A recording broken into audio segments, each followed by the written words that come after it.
Namaste.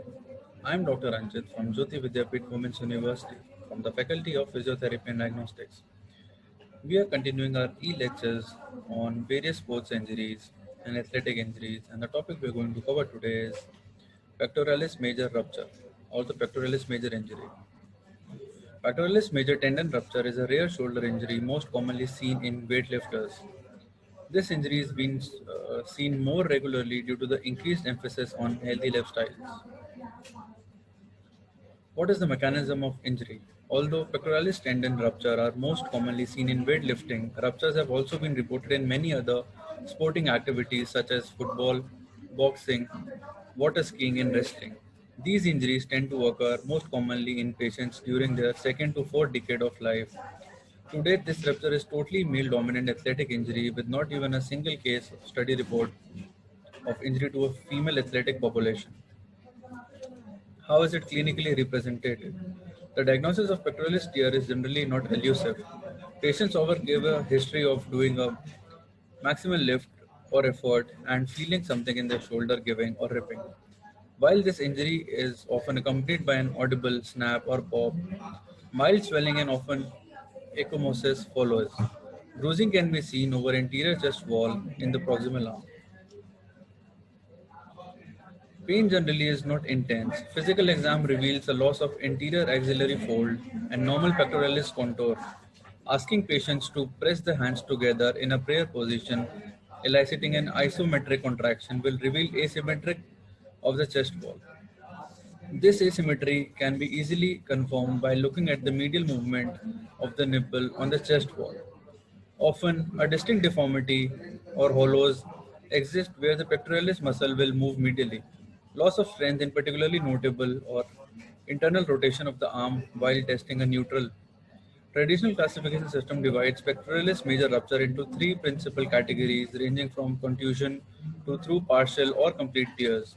Complete tears are further subdivided into anatomical location, whether that is a muscle origin, muscle belly, musculotendinous joint, or tendinosus insertion.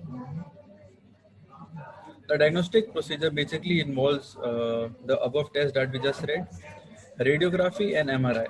Now coming on to the management, conservative management, non-invasive management has been advocated for older and sedentary individuals for those with incomplete tears, which includes majorly rise and immobilization. In case of failure of the conservative treatment, surgical treatment is opted. So talking about the post-op rehabilitation, basically after allowing time for healing, isometric exercises are started. The aim is to maintain the structural integrity of the repaired soft tissue, gradually restoring full function, restoring or enhancing dynamic muscle control and stability, return of full unrestricted upper extremity activities, including activities of daily living and recreation and sports. So the immediate post of rehab, that is from 0 to 2 weeks, the goal is to protect healing repaired tissue, decrease pain and inflammation, and establish limited range of motion. Exercises can be no exercises are recommended until the end of second week. Sling or immobilization is there for 2 weeks. Immediate post-operative phase, that is from 3 to 6 weeks. The goal is to gradually increase range of motion, promote healing of repaired tissue, and retard the muscular atrophy. Sling immobilization, and then begins passive range of motion, and then begins the external rotation, and then forward flexion to 45 degree and increasing 5 to 10 degrees per week. Week 3 includes continuous passive range of motion, abduction to 30 degrees and increase 5 degree per week. Begin general isometric shoulder exercises and scapular isometric exercises. By week 5, flexion should be up to 75 degrees and abduction should be up to 35 degrees. Internal rotation at 0 degree and abduction at 15 degrees. Late strengthening phase, that is from 6 to 12 weeks, it includes increasing the strength, maintaining full ROM, promote soft tissue healing, and gradually increase the muscle strength and endurance. Week 6 includes continuous passive range of motion to full. Continue gentle submaximal isometrics. Moving on to shoulder abduction up to 180 degrees up to 8th week, shoulder external rotation up to 105 degrees, and shoulder internal rotation up to 65 degrees. And then slowly returning the agility and moving on to the sports after achieving one repetition maximum. This was a brief about pectoralis major injury. I hope the session is clear to you. In case of any doubt, put in a comment. Thank you.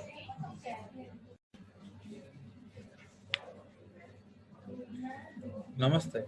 I am Dr. Anchit from Jyoti Vidyapit Women's University from the Faculty of Physiotherapy and Diagnostics. We are continuing our e-lectures on various sports injuries and athletic injuries, and the topic we are going to cover today is pectoralis major rupture or the pectoralis major injury. Pectoralis major tendon rupture is a rare shoulder injury most commonly seen in weightlifters. This injury is being seen more regularly due to the increased emphasis on healthy lifestyles. What is the mechanism of injury?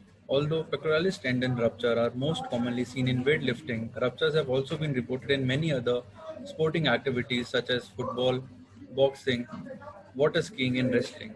These injuries tend to occur most commonly in patients during their second to fourth decade of life. To date, this rupture is totally male-dominant athletic injury with not even a single case study report of injury to a female athletic population.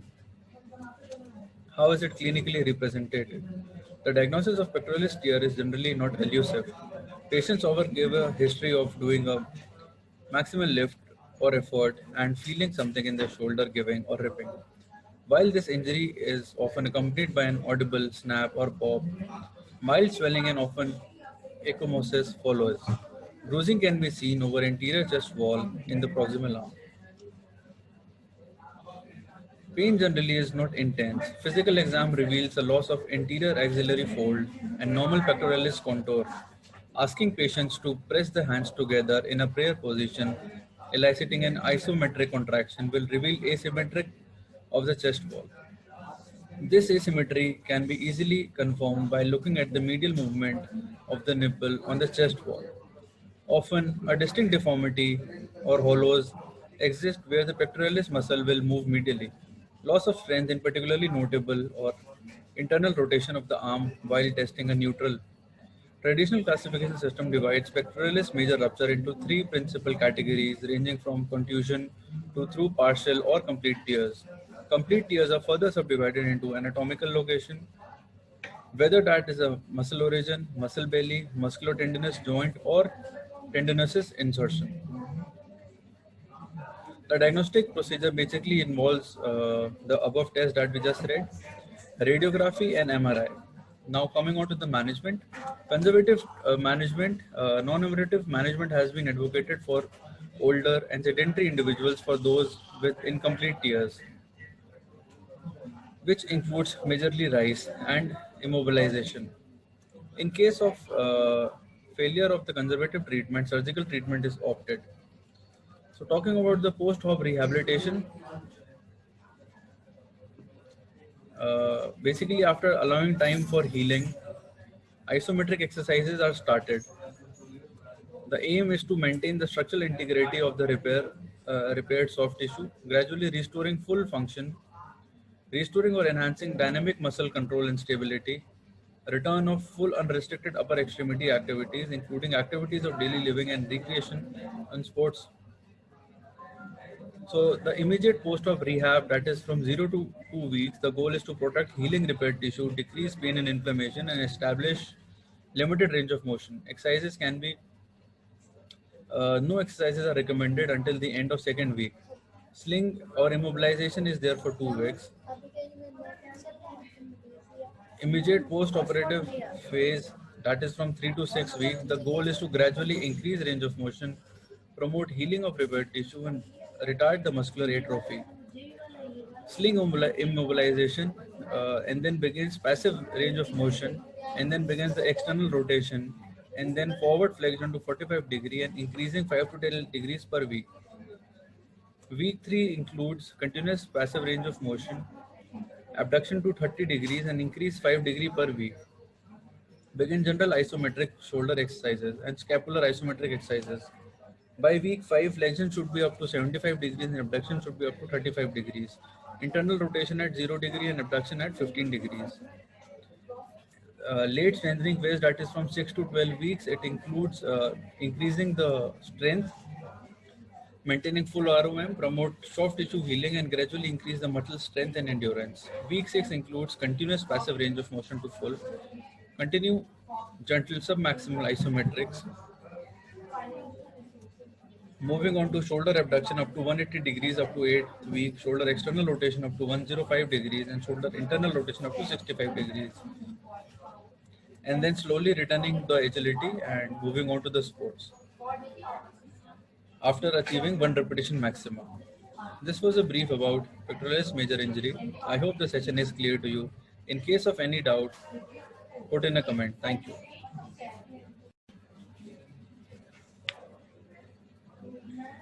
Namaste. I am Dr. Anchit from Jyoti Vidyapeeth Women's University from the Faculty of Physiotherapy and Diagnostics. We are continuing our e-lectures on various sports injuries and athletic injuries, and the topic we are going to cover today is pectoralis major rupture or the pectoralis major injury. Pectoralis major tendon rupture is a rare shoulder injury most commonly seen in weightlifters. This injury has been seen more regularly due to the increased emphasis on healthy lifestyles. What is the mechanism of injury? Although pectoralis tendon rupture are most commonly seen in weightlifting, ruptures have also been reported in many other sporting activities such as football, boxing, water skiing, and wrestling. These injuries tend to occur most commonly in patients during their second to fourth decade of life. To date, this rupture is totally male-dominant athletic injury with not even a single case study report of injury to a female athletic population. How is it clinically represented? The diagnosis of pectoralis tear is generally not elusive. Patients often give a history of doing a maximal lift or effort and feeling something in their shoulder giving or ripping. While this injury is often accompanied by an audible snap or pop, mild swelling and often ecchymosis follows. Bruising can be seen over anterior chest wall in the proximal arm. Pain generally is not intense. Physical exam reveals a loss of anterior axillary fold and normal pectoralis contour. Asking patients to press the hands together in a prayer position, eliciting an isometric contraction, will reveal asymmetric of the chest wall. This asymmetry can be easily confirmed by looking at the medial movement of the nipple on the chest wall. Often, a distinct deformity or hollows exist where the pectoralis muscle will move medially. Loss of strength is particularly notable or internal rotation of the arm while testing a neutral. Traditional classification system divides pectoralis major rupture into three principal categories ranging from contusion to through partial or complete tears. Complete tears are further subdivided into anatomical location, whether that is a muscle origin, muscle belly, musculotendinous joint, or tendinosus insertion. The diagnostic procedure basically involves the above test that we just read, radiography and MRI. Now coming on to the management, conservative management, non-invasive management has been advocated for older and sedentary individuals for those with incomplete tears, which includes majorly rise and immobilization. In case of failure of the conservative treatment, surgical treatment is opted. So talking about the post-op rehabilitation, basically after allowing time for healing, isometric exercises are started. The aim is to maintain the structural integrity of the repaired soft tissue, gradually restoring full function, restoring or enhancing dynamic muscle control and stability, return of full unrestricted upper extremity activities, including activities of daily living and recreation and sports. So the immediate post-op rehab, that is from 0 to 2 weeks, the goal is to protect healing repaired tissue, decrease pain and inflammation, and establish limited range of motion. Exercises can be, no exercises are recommended until the end of second week. Sling or immobilization is there for 2 weeks. Immediate post-operative phase, that is from 3 to 6 weeks, the goal is to gradually increase range of motion, promote healing of repaired tissue, and retard the muscular atrophy. Sling immobilization, and then begins passive range of motion, and then begins the external rotation, and then forward flexion to 45 degree and increasing 5 to 10 degrees per week. Week 3 includes continuous passive range of motion, abduction to 30 degrees and increase 5 degree per week. Begin general isometric shoulder exercises and scapular isometric exercises. By week 5, flexion should be up to 75 degrees and abduction should be up to 35 degrees. Internal rotation at 0 degree and abduction at 15 degrees. Late strengthening phase, that is from 6 to 12 weeks, it includes increasing the strength, maintaining full ROM, promote soft tissue healing, and gradually increase the muscle strength and endurance. Week 6 includes continuous passive range of motion to full. Continue gentle submaximal isometrics. Moving on to shoulder abduction up to 180 degrees up to 8 weeks, shoulder external rotation up to 105 degrees, and shoulder internal rotation up to 65 degrees. And then slowly returning the agility and moving on to the sports after achieving one repetition maximum. This was a brief about pectoralis major injury. I hope the session is clear to you. In case of any doubt, put in a comment. Thank you.